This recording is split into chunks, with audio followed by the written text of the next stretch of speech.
110편 다윗의 기도. 내 주께 내리신 하나님 말씀.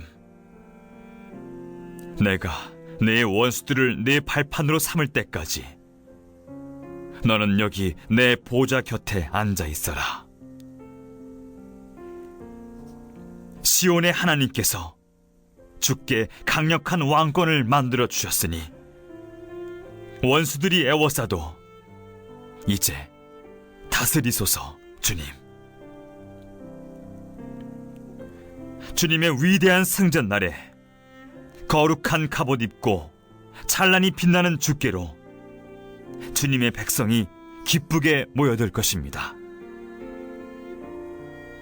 상쾌한 새벽녘에 생기 가득한 청년처럼 주께 나아갈 것입니다.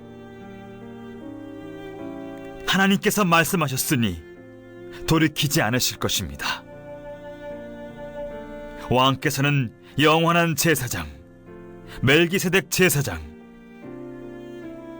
주께서 왕의 곁에 서서 무시무시한 진노로 왕들을 짓밟으시고 문 나라들을 재판하여 대대적으로 유죄 판결을 내리시며 드넓은 땅을 가로지르며 반대 세력을 짓밟으실 것입니다.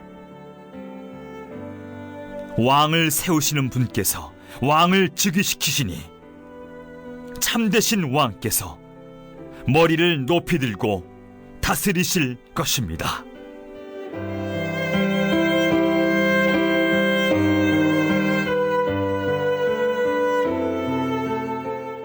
1절.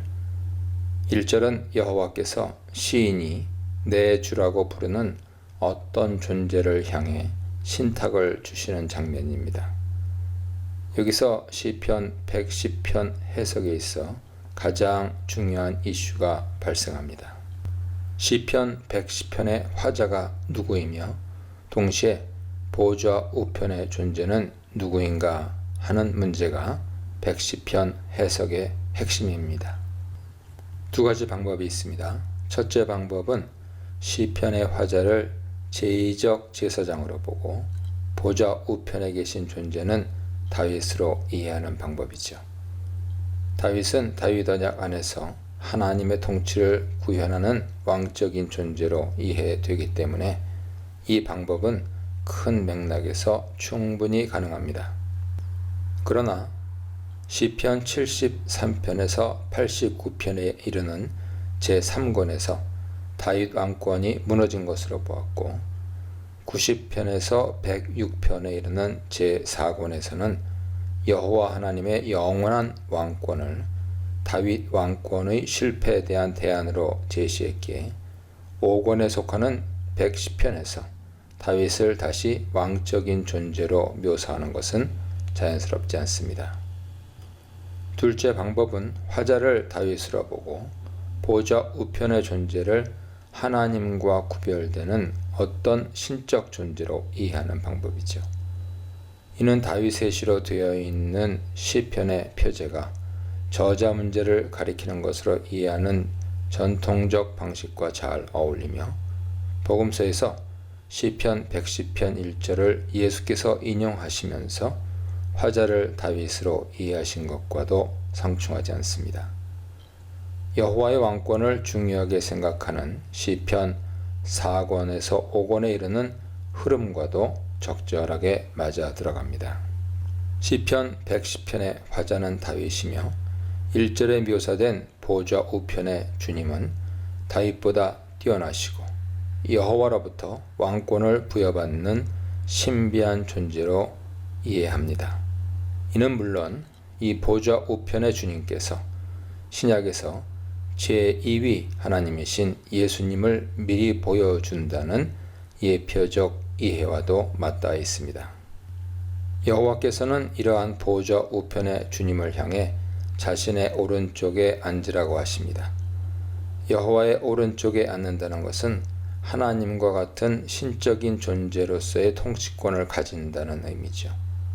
또한 여호와께서는 보좌 우편의 주님에게 내 원수들로 내 발판이 되게 하리라고 약속하셨습니다. 원수들을 발판이 되게 한다는 것은 전쟁에 대한 승리를 가리키죠. 원수들과 전쟁을 한 후 그들을 포로로 잡아와서 그들을 자신의 발 앞에 무릎 꿇리고 그들의 등을 자신의 발판으로 삼는다는 뜻이기 때문입니다.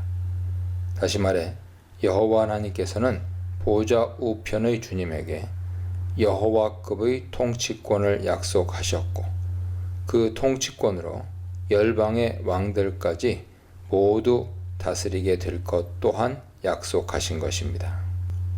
이런 존재를 향해 다윗은 나의 주님이라고 부를 수밖에 없습니다. 그렇다면 이 존재는 누구입니까?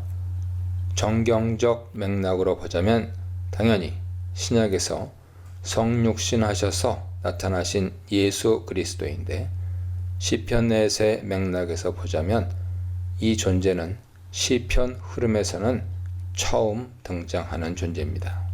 1권에서 3권까지는 다윗이 왕권을 지녔고 4권에서는 그 다윗의 왕권이 무너진 상황에서 여호와 하나님의 본질적인 왕권을 강조했는데 이제는 그 여호와 하나님의 통치권을 위임받아 다스리는 새로운 왕의 모습이 묘사되기 시작한 것입니다. 2, 3절입니다. 계속해서 보좌 우편의 주님을 향해 당신이라는 2인칭을 사용하여 말합니다.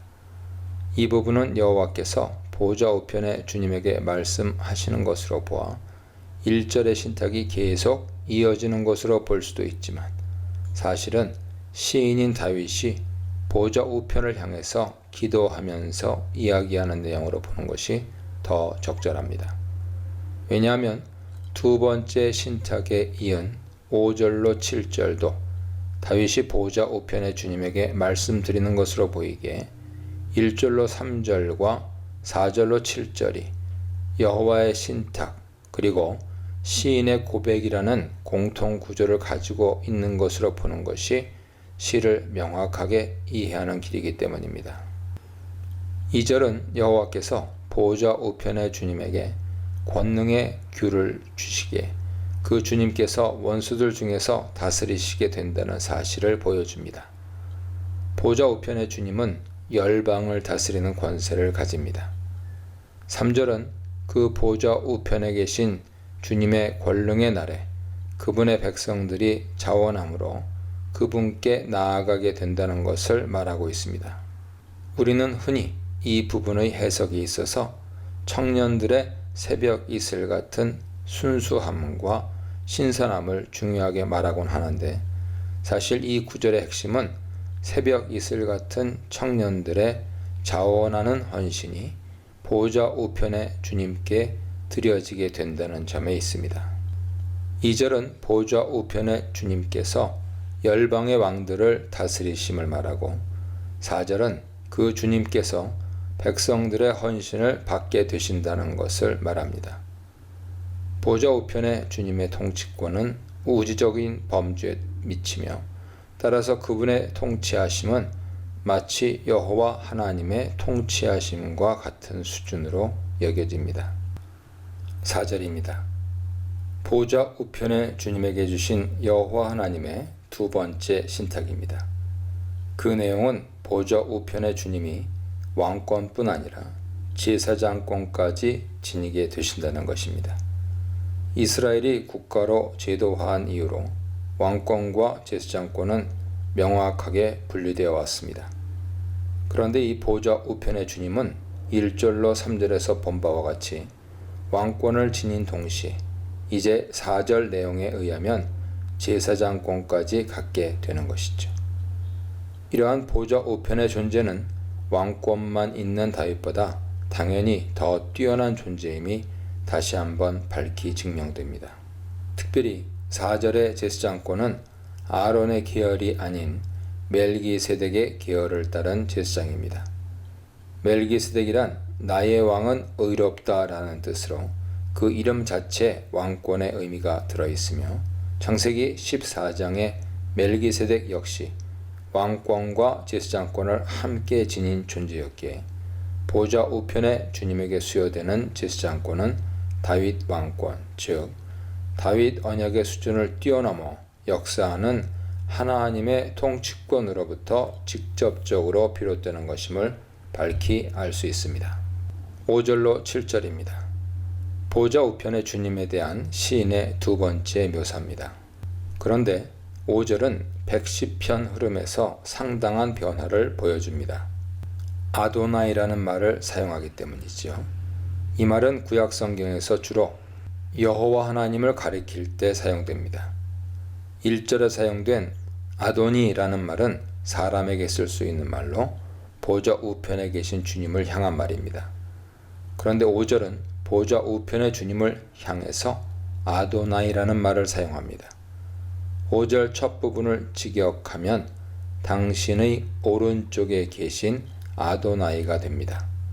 여기서 당신은 여호와를, 아도나이는 보좌 우편에 계신 분을 말하죠.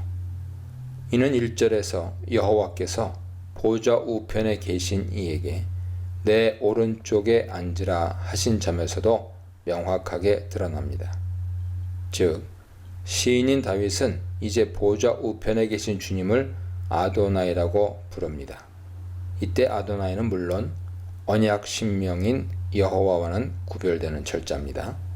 다시 말해 왕이시고 제사장이신 이분의 존재를 온전히 인식하게 되었기 때문에 참된 고백을 드릴 수 있게 된 것이죠.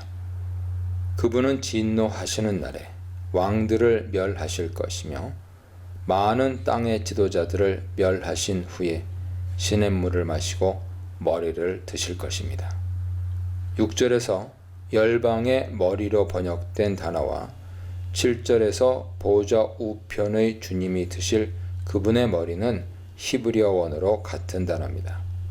즉, 열방의 머리는 멸함을 당하지만 보좌 우편에 계신 분의 머리는 들릴 것입니다. 다시 말해 이분께서 열방의 주인으로서 통치자로 세워지실 것을 시인인 다윗이 노래하고 있음을 알 수 있습니다. 110편 메시지의 핵심은 여호와의 통치권이 보좌 우편의 주님에게 임하여 언약의 중보로서 열방을 다스려야 하는 다윗 왕권이 온전히 감당하지 못한 사명을 이 보좌 우편의 주님이 대신 성취해 주신다는 데 있습니다. 그리고 이러한 영광스러운 그림을 다윗 자신이 인식하고 있다는 것 역시 중요합니다. 다윗은 성부 하나님께서 이루실 위대한 구원의 계획을 맛보았고 그 은혜 가운데 믿음의 고백을 드렸습니다. 권능의 왕이신 주님, 승리의 군대 장관이신 주님, 왕이며 제사장이신 주님에 대해 묵상해 보시기 바랍니다.